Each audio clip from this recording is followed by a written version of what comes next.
안녕하세요. 크라이플 처치 존 목사입니다.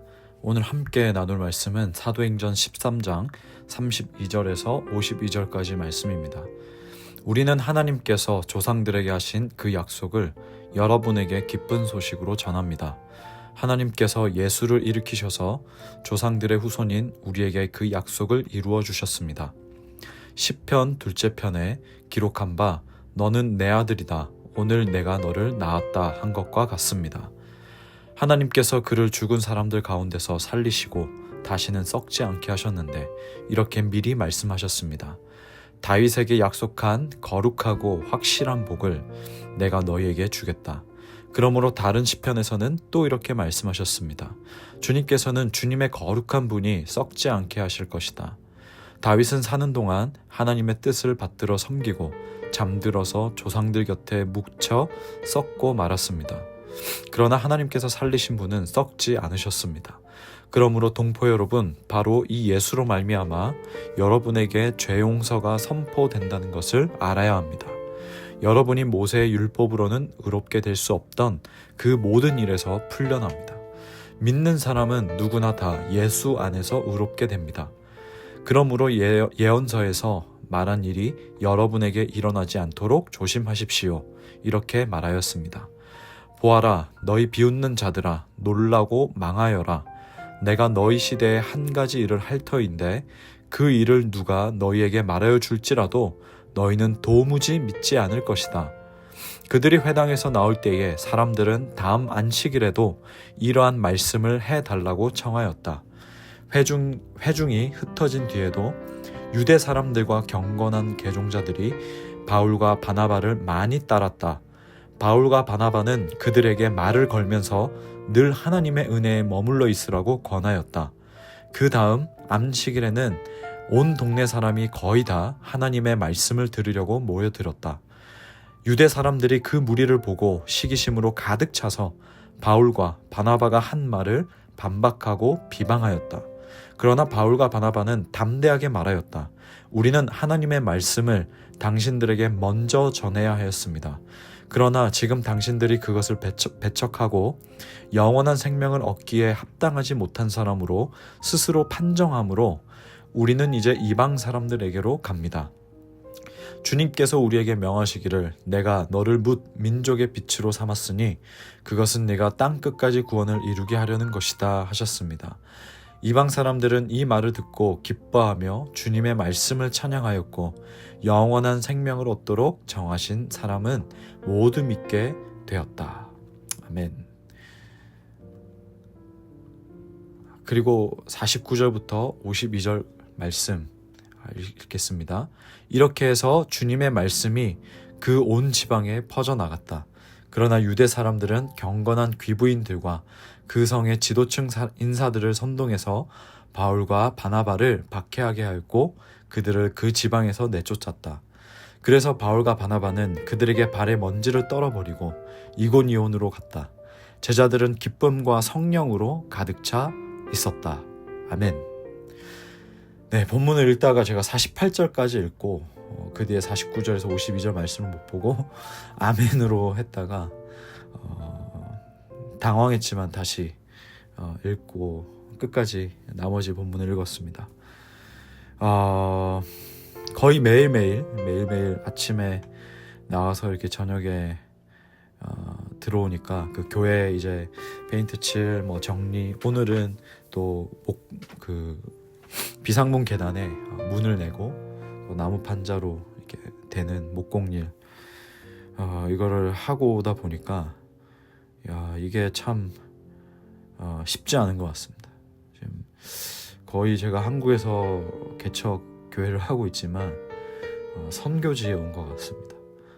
예, 뭐 지금 이제 오늘날에 한국도 선교지다 이런 말들을 하긴 하는데 다 처음 해보는 일이고 그러다 보니까 쉽지 않은 것 같습니다. 그래서 제가 본문을 살짝 잘못 끊어서 읽었는데 양해해 주시고 본문 오늘 읽었던 본문 역시 이 바울의 설교가 계속 이어지는 내용입니다.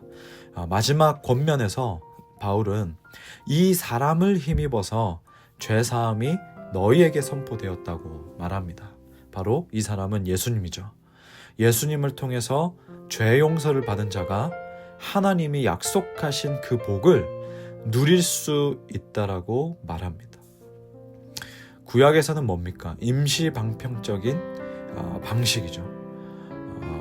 양을 잡고 소를 잡고 또 새를 잡고 이런 것들이 근본적인 게 아니고 임시 방편적인 그 방식으로 하는 것이고, 근본적인 그 죄 용서가 예수님으로 인해 가능해졌던 거죠.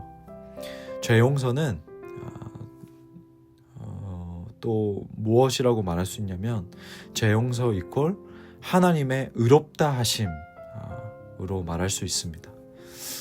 그래서 바울은 이 설교에서 자신의 경험을 담아서 전하는데, 예수님을 만나기 전에 자신은 모세의 율법으로 의롭다 하심을 얻는다라고 확신을 했는데, 자기가 다메섹에서 예수님을 만난 후에는 하나님의 온전한 그 의는, 하나님의 의롭다 하심은 율법이 줄 수 없고 오직 예수님의 죄 용서를 통해서만 가능하다는 것을 깨닫습니다.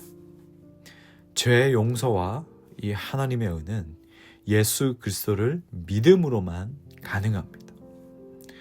그래서 바울은 계속해서 하박국 1장 5절 말씀을 인용해서 이 회당 안의 사람들에게 전하는데요. 예루살렘에 있는 사람들과 또 종교 지도자들처럼 예수님을 거부해서 선지자들이 선포한 이 저주를 당하지 않기를 경계합니다. 하나님께서 구원을 베푸셨지만 이스라엘은 끝까지 하나님을 멸시하고 거절하였고 결국 바벨론에 멸망당하고 말았습니다. 바로 그것을 바울은 설교에서 경계해야 된다고 말하고 있습니다. 멸망이 임박했지만 선지자들을 통해 하신 그 말씀을 이스라엘의 거민들은, 이스라엘 백성들은 아무도 믿지 않았습니다. 마치 창세기에 나와 있는 노아의 때처럼 모든 사람들이 믿기를 거부했습니다. 근데 여러분, 우리가 그 노아 때에 홍수 심판을 통해서 우리는 알고 있지만, 노아 때처럼 하나님 믿기를 거부하는 자들은 심판을 피할 수 없습니다. 이 말씀을 들은 거기에 있던 사람들은 다음 안식일에도 와달라고 요청합니다. 그 비시디아 안디옥에 많은 사람들이 말씀을 듣고자 또 모였습니다. 그런데 거기에 있던 유대인들은 바울과 그 일행들을 비난하고 비방하고 박해하고 쫓아냅니다.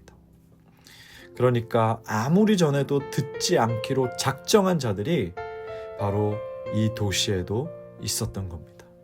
그렇게 사도 바울이 하박국 말씀을 인용하면서 그리고 설교하면서 예수님의 그 복음을 전하면서 그 선지자들이 전하고 거절해서 멸망당했던 그 조상들과 같이 되지 말고 꼭 믿으라고 했지만, 복음을 전파했지만 노아의 때처럼 아무리 전해도 듣지 않기로 작정한 자들, 믿기를 거부한 자들이 그곳에 있었던 겁니다. 근데 여러분, 놀라운 사실은 무엇인지 아십니까? 52절 마지막 말씀이죠. 제자들은 기쁨과 성령으로 가득 차 있었다. 아멘. 여러분, 이 52절은요, 한번 이 오늘 본문의 말씀 32절에서 52절까지를 여러 번 반복해서 읽어보십시오. 근데 마치 이 52절로 향해서 가는 내용들 같아요. 그러니까 32절부터 쭉쭉쭉쭉쭉쭉쭉쭉 가는데 44절부터 또 핍박당하고 이러니까 가슴이 조마하고 어쩌나 이렇게 하는데 52절에 제자들은 기쁨과 성령으로 가득 차 있었다. 너무나도 이렇게 뭔가 빵 터지는 그런 부분입니다. 뭔가 그 최고의 그 절정의 클라이막스의 장면 같습니다.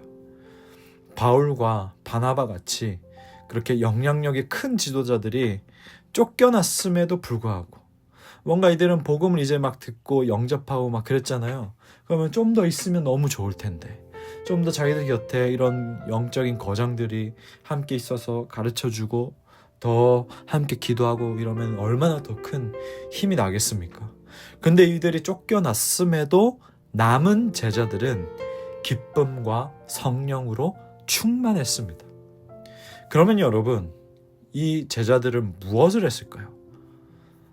성경에는 기록되지 않았지만 그래도 우리가 상상력을 더해서 생각해 본다면, 사도행전에 기쁨과 성령이 충만했을 때 사도들을 비롯해서 사람들은 무엇을 했죠? 복음을 전했습니다. 더욱 모였습니다. 더욱 서로의 필요를 챙겼습니다. 더욱 기도했습니다. 더욱 서로 떡을 뗐습니다. 더욱 교회로 살아갔고 교회를 세웠고 핍박과 박해가 더 거세게 와도 기뻐하며 감당했습니다. 너무나 놀랍고 은혜로운 사실입니다. 우리가 사역을 할 때에 어려움이 있고 힘듦이 있고 혹은 방해가 있더라도 그것은 실패가 아닙니다. 사람의 몸은 그 도시에서 박해를 당할 수 있고 거부당할 수 있고 무시당할 수 있고 추방당할 수 있겠지만 하나님 나라의 확장은 막을 수 없습니다. 성령이 주시는 그 기쁨은 아무리 누가 회방 놓고 방해를 한다 해도 감출 수가 없습니다. 생명은 아무리 짓밟혀도 마치 그 콘크리트 사이로, 마치 그 벽돌들 사이로 삐집고 나오는 그 잡초처럼, 뭔가 그 민들레 꽃처럼 아무리 짓밟혀도 피어납니다. 하나님의 나라는 오히려 이러한 역경 속에서도, 이러한 모든 상황들과 여건 속에서도 빛을 발한다는 사실입니다. 여러분, 이것을 꼭 기억하십시오. 우리가 신앙생활 할 때, 그리고 여러분 기도할 때, 말씀 읽고 묵상하고 암송하고 나아갈 때, 여러분 뭐 디프레스가 옵니까?